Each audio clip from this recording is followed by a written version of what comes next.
Make something fun and inexpensive for your cats. Exercise and puzzle and try to figure out how to find food. You'll need a 4-foot area that's clear from things that would cause it not to work.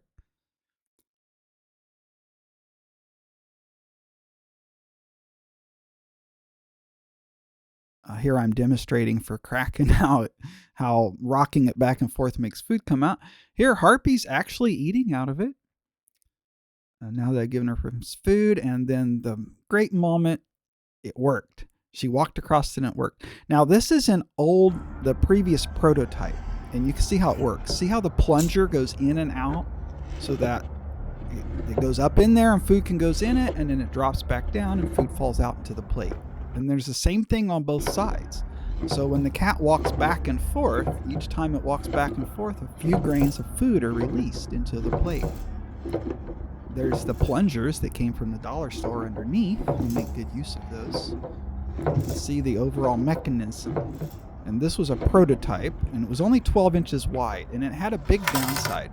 And that was that the kitties would just kind of reach their arm in and grab the food and pull it out, and they would not walk on it, so then it wouldn't actively rock back and forth. All right, here's everything you'll need. Here's the stuff from the dollar store that we bought. These items only cost $1.50 or $1.25 each. There's proof. If you have some scrap paper, if you have some scrap wood at home, you can probably build this project for less than $20. There's some rocks. I didn't buy those, but you can nab those from your neighbor's yard or something. This is a 2x4. It's cut to be 2 inches tall along its length, and then its length is 20 inches. The large sheet of plywood is a 1/2-inch piece of plywood. It is also 20 inches wide and 4 foot long. Those are two 2x4s cut 8 or 9 inches long. Not exactly important. You'll need 12 2-inch long screws, 2 squares of 1/2-inch plywood, about 5 by 5 inches. Exact size, not important. And also these smaller, really small diameter 1/2-inch long screws that I forgot to include in the original picture. There's Huma already checking it out. All right, now I'm just kind of arranging things to get them oriented correctly. You'll want the hole that's going to be in the plywood needs to be lined up with the hole that's in the, I used about a 3/4 inch diameter. That's a 3/4 inch diameter spade drill. The plungers are just slightly under 3/4 of an inch diameter. The exact location of the hole is going to vary depending on, the exact parts and things that you're able to use. You might even be able to use some things you have at the house for free instead of giving the dollar store $1.25 for these pretty cheap, pretty thin containers. But they do work for this. But be careful while you're drilling them. You can crack them. I did crack one of them on my prototype.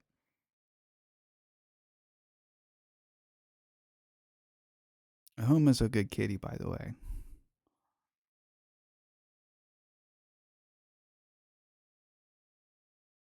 I put the 2x4 approximately in the center. Again, those 2x4s I just used scrap pieces that are around 8 inches long. Even if they were a foot long, it would still work.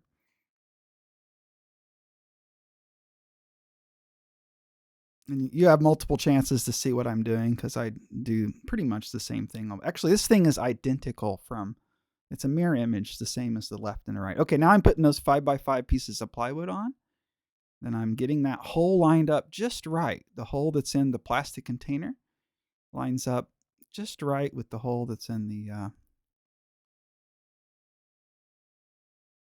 plywood.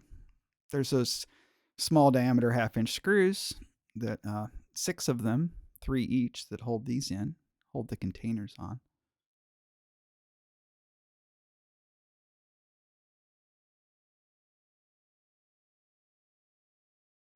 I spent a considerable time getting the dumb labels. These labels are frustrating.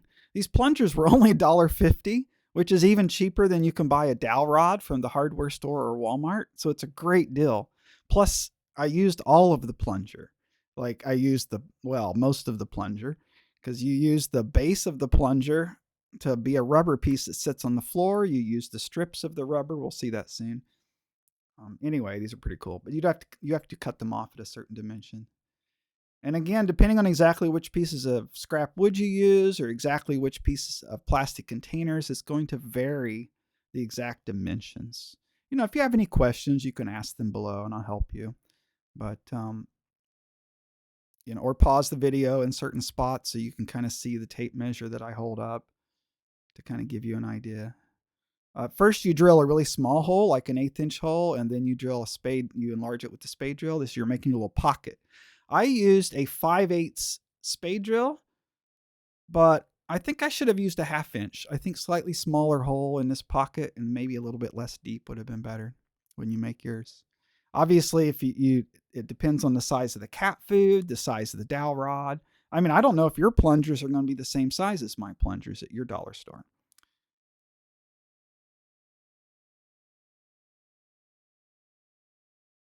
Here I'm marking the 3 little holes for those little 1/2 inch screws, pre-drilling them.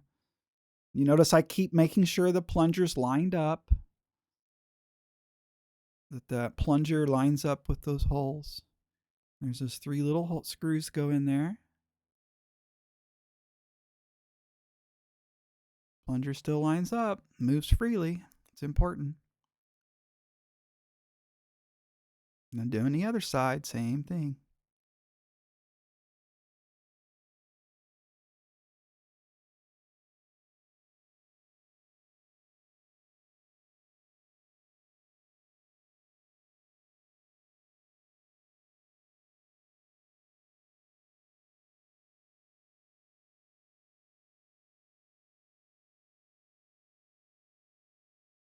Yep, still making the plunger, making sure the plunger moves freely. I forgot to show you on camera, but I also drilled a 7/8 inch spade hole in the middle of those 2 kids plates that I got from the dollar store. But I forgot to turn my camera on for that. Okay, now what I'm doing is trimming down the plunger. You notice I unscrewed the end of the plunger and I cut off the flange of it in 2 strips. And I keep the 2 flat things and put them back on the plunger. And then I have these 4 strips of rubber. And what will happen is I'll end up using these 4 strips of rubber, and you'll use your masking tape.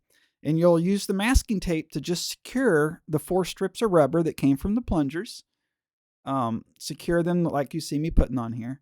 And the masking tape's just to hold them in place until we attach it. So you're putting the 4 strips across there, and then that rubber then helps it not slide across the floor and helps it not mess up your floor. So then you get that thing centered. That's what I'm doing with the tape measure. Centered left to right, centered the other way, and then you put 1 screw through it goes through and holds those rubber strips on, as well as the rocker bar, all with these 4 screws. Oh, these are 2-inch long screws. I don't know if I disclosed that at the beginning. There we go. And it's mostly done now. There I am putting all the pieces together and demonstrating. I'm going to demonstrate it. There's how it works. It's important to drop the plate on the floor, bend over and pick it up. It's a very important step. Don't leave that step out. And these things don't actually get like attached. They just free float. That's part of the fun of this design, or the simplicity, or whatever. It's just a double action plunger that moves a little pocket in and out of the container. When the pocket moves into the container, some food can go into it. And then when the pocket moves out of the container, that food can drop into the plate. Oh, here I am doing so. Yeah, the kitty walks over there, goes nom nom nom. And then the kitty runs out of food. Kitty walks to the other side. Nom nom nom, eats food out of there, but that makes food fall on the other side. So then the kitty wants to walk to the other side and eat that food. Nom nom nom, but then the food fell on the purple side. So then the cat has to run over to the purple side. Nom nom nom, to eat on the purple side, but then the food fell on the red side, and then the cat runs back to the middle, and then it tilts over. Some more food falls from the purple side, and the cat eats from the red side. Yeah, look at that smile. He's all proud of himself building that. Double action cat food pump. No batteries. It's analog. No Wi-Fi. No batteries. No apps. Analog cat feeder, exerciser, puzzler.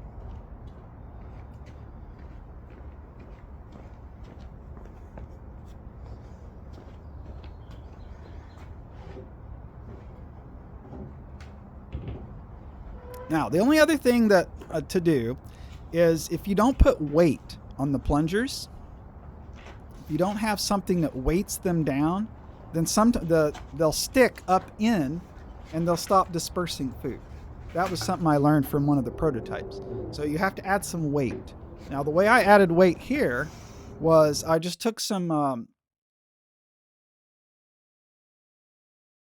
paper bowls and drill a hole in them the same size as it's an inch and a quarter, but the same size as that plunger flange, and cut them down until they were a little bit shorter than the flange, and then filled them with rocks from my neighbor's driveway. From the store.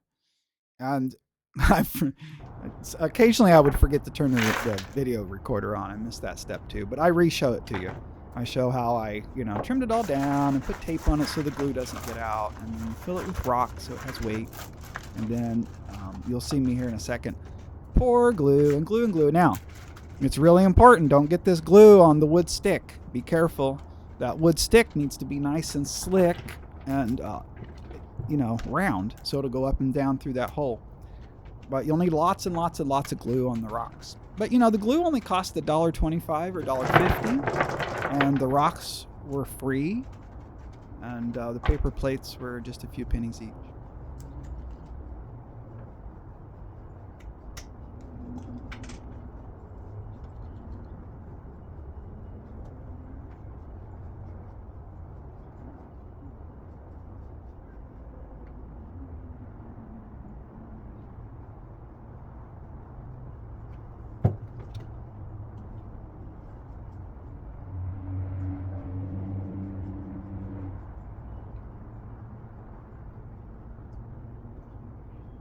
Wow, I've already sped this section up ×2 and it's still really slow. But that's okay. Feel free to fast forward past this part if you don't want to watch me glue and put some more glue and then a little bit more glue. It's already ×2 though.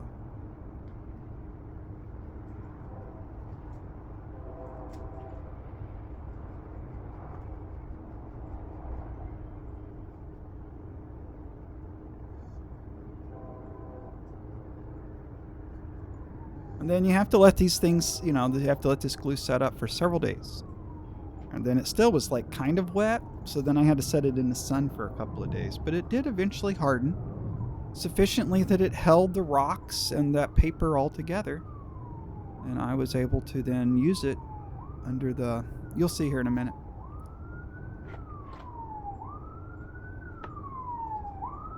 The very next thing we're going to see is me putting it in the living room after these have set up. An ambulance. There it is. You need that 4-foot space. Nice big clear open space. And there it is. And there's the kitties getting to see it for the first time. And there's Harpy. Harpy's the braver one. She activated it. I show Kraken how it works. And then Harpy goes and eats some food out of one side. And then she's going to walk over and activate it. Actually activate it as she walks across it. I'll put up more videos as they start to use it. It'll take the kitties a while to get used to it.